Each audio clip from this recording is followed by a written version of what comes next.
This is an exam question for biotechnology and biomed students. This is about a new drug, gene therapy, currently under development to treat hearing loss associated with auditory neuropathy. The OTOF gene is responsible for producing a protein called otoferlin, which is involved in transmitting sound signals from the ear to the brain. The OTOF gene encodes the OTOF protein, which is highly expressed in inner hair cells, IHCs.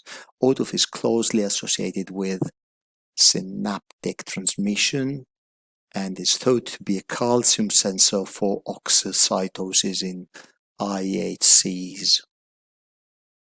Now, here's the question. A preclinical study for development of a gene therapy for autosomal recessive deafness 9 associated with mutations in this gene, OTOF, involved the use of a dual adeno-associated viral vector strategy to transform a full-length OTOF transgene. Question, and this figure will definitely help you in that, is why is there a dual adeno-associated vector strategy applied?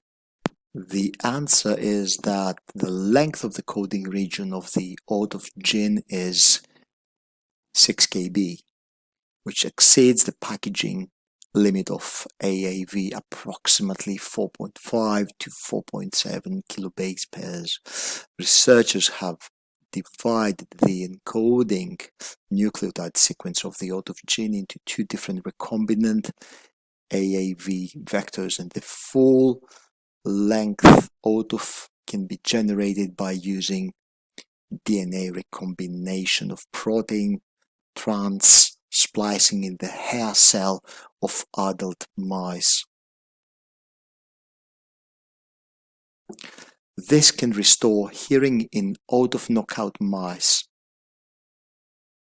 Let's also add that the AAV vector consists of two parts, the capsid protein and the gene cassette. The capsid determines the transduction properties of AAV, and the gene cassette determines the expression capability of the transgene of OTOF gene. AAV has multiple serotypes, and many have been used for gene delivery in the inner ear, the cochlea. In this case, for example, you've got AAV2 and AAV6.